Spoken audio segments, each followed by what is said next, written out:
El libro de Daniel es como un tapiz tejido a partir de la historia y la profecía. Habla desde una época de exilio, cuando el pueblo judío se encontraba atrapado entre los grandes imperios del mundo antiguo. El profeta Daniel, un hombre de gran sabiduría y fe, recibió visiones que atravesaban el velo del futuro. Estas no eran predicciones abstractas, sino auténticas hojas de ruta detalladas sobre los tumultos políticos por venir. El capítulo 11, en particular, se lee casi como una crónica histórica escrita por adelantado. Expone un futuro de reyes que ascienden y caen, de imperios poderosos enfrentándose, y de intrincados juegos políticos que decidirían el destino de naciones enteras. Para Daniel, esto fue una revelación divina, una mirada al plan soberano de Dios desplegándose en medio de la ambición y el conflicto humanos.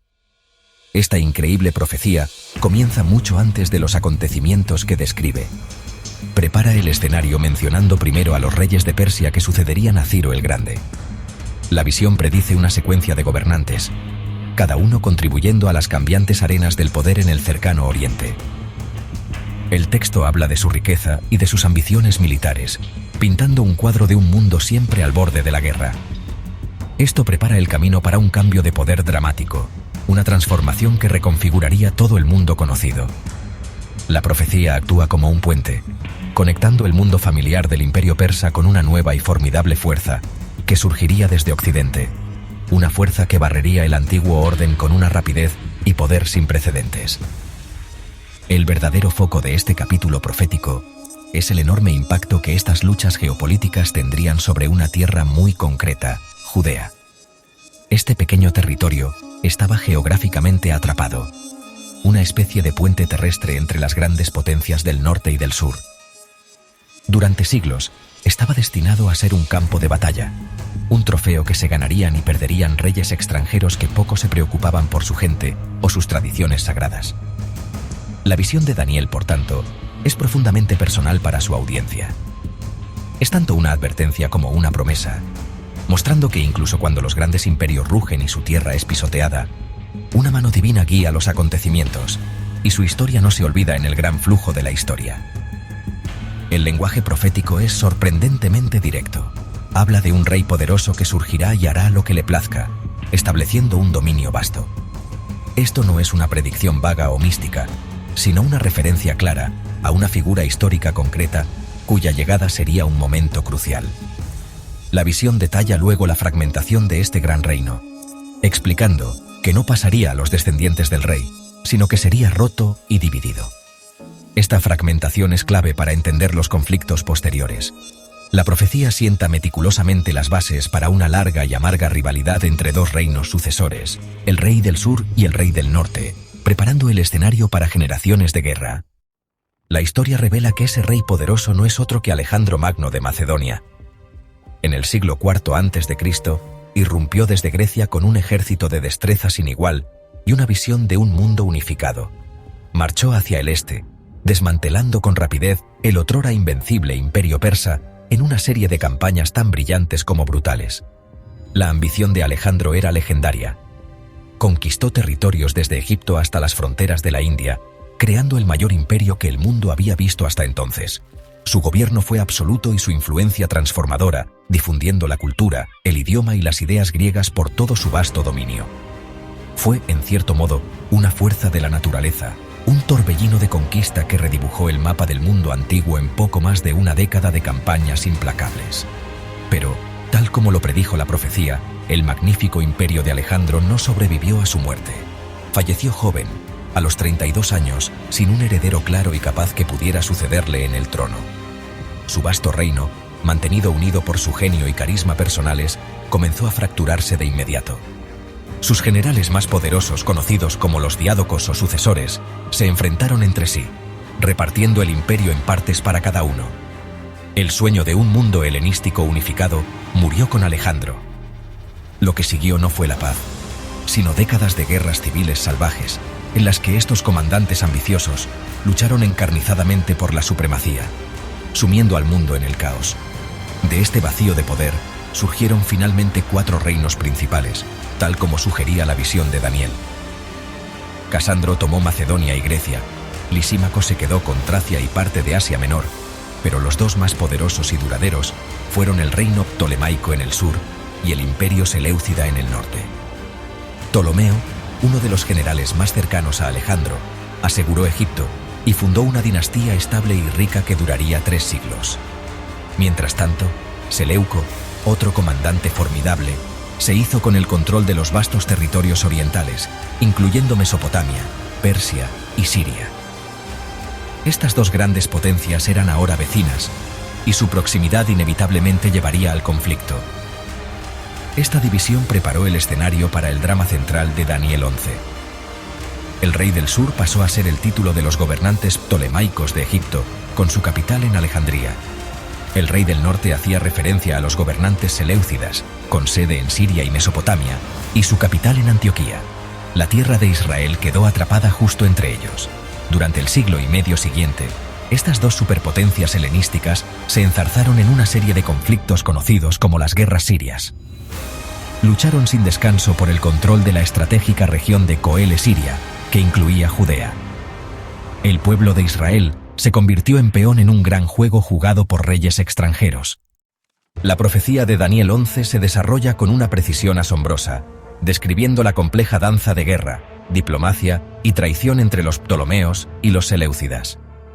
Los primeros versículos detallan campañas específicas y maniobras estratégicas que los historiadores pueden ahora comparar con los registros de las guerras sirias. El texto habla de ejércitos, fortalezas y enormes tesoros que cambian de manos. Describe cómo el rey del sur es inicialmente más fuerte, reflejando la temprana supremacía del rico reino ptolemaico. No se trataba de simples escaramuzas fronterizas. Eran operaciones militares a gran escala que involucraban a decenas de miles de soldados, caballería e incluso elefantes de guerra, todos luchando por el control de rutas comerciales y territorios vitales. Para intentar sofocar la lucha interminable, ambos reinos recurrieron a la diplomacia, especialmente mediante matrimonios estratégicos. La profecía menciona una alianza en la que la hija del rey del sur es entregada al rey del norte para sellar un acuerdo. Esto corresponde perfectamente con el matrimonio histórico de Berenice, hija de Ptolomeo II, con el rey seleucida Antíoco II. Sin embargo, como advertía la profecía, esta unión política estaba condenada al fracaso. El texto predice que la princesa, su esposo real y su hijo serían entregados o destruidos. Fiel a la visión, las intrigas cortesanas y la traición llevaron al asesinato de Berenice, su pequeño hijo y Antíoco II, sumiendo a los reinos de nuevo en la guerra. El ciclo de venganza continuó, tal como había anticipado la visión de Daniel. El hermano de Berenice, Ptolomeo III, es descrito como el retoño de sus raíces, que se levantaría para vengar su muerte. Lanzó una invasión masiva y exitosa contra el imperio seleucida, adentrándose profundamente en territorio enemigo y capturando enormes tesoros y prisioneros. La descripción profética de que se llevaría sus dioses y vasos preciosos a Egipto encaja perfectamente con los relatos históricos de su campaña. Cada movimiento y contramovimiento, cada alianza y traición, parece seguir el guión profético, demostrando un conocimiento sorprendente de los complejos acontecimientos políticos y militares de la época.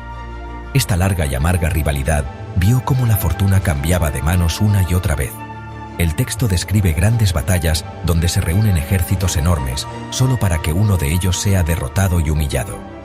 Habla de reyes que regresan a sus tierras para tramar su próximo movimiento, con el corazón puesto en la guerra. La profecía detalla el ascenso de un rey seleucida especialmente ambicioso, Antíoco III, conocido como el Grande. Se le presenta lanzando campañas masivas para recuperar los territorios que sus antepasados habían perdido a manos de los ptolomeos. El conflicto fue incesante, una lucha generacional que definió el panorama político del cercano Oriente y colocó continuamente al pueblo de Judea en la línea de fuego de las ambiciones imperiales. El relato profético da un giro oscuro y dramático con la aparición de un nuevo rey del norte. Se le describe no como un noble guerrero, sino como una persona despreciable que se apoderaría del reino mediante intrigas y halagos, y no por sucesión legítima. Esta figura es identificada universalmente como Antíoco IV Epífanes, un rey seleucida que llegó al poder en el año 175 a.C. Su reinado marcó un nuevo capítulo aterrador para el pueblo judío. Donde antes los gobernantes solían ser tolerantes, Antíoco fue arrogante, errático y decidido a imponer la cultura y la religión griegas, un proceso conocido como helenización, a todos sus súbditos, por la fuerza si era necesario.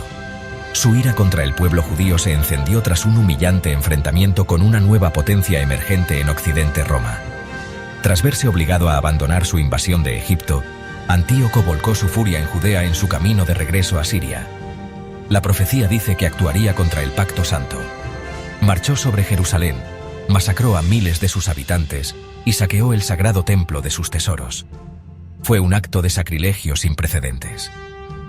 Ya no era solo un gobernante extranjero. Se había declarado enemigo del Dios de Israel, preparando el escenario para un choque catastrófico entre fe e imperio. La persecución de Antíoco se intensificó de forma dramática. Prohibió las prácticas religiosas judías, vetando la circuncisión, la observancia del sábado y el estudio de la Torá bajo pena de muerte. La profecía describe este momento como aquel en que colocaría la abominación desoladora. En el año 167 a.C., profanó el santo templo de Jerusalén erigiendo un altar al dios griego Zeus en su interior y sacrificando un cerdo sobre él. Un acto de máxima profanación para la fe judía. Ese fue el punto de ruptura. Su objetivo era la erradicación total del judaísmo, que debía ser reemplazado por el culto a los dioses griegos y al propio emperador. Sin embargo, esta brutal opresión no aplastó el espíritu del pueblo, lo encendió. Como respuesta al decreto del tirano, surgió una heroica resistencia desde el pueblo de Modín, liderada por un anciano sacerdote llamado Matatías y sus 5 hijos. Esta familia, conocida como los Macabeos, inició una guerra de guerrillas contra el poderoso imperio seleucida. Dirigidos por el brillante estratega militar Judas Macabeo, este pequeño grupo de rebeldes luchó con un coraje y una convicción admirables. Su lucha, conocida como la Revuelta de los Macabeos, llevaría finalmente a la purificación y rededicación del templo y a la restauración temporal de la independencia judía. Así, la profecía de Daniel 11 no solo anticipó la opresión, sino que también preparó el terreno para una de las grandes historias de fe y libertad de la historia.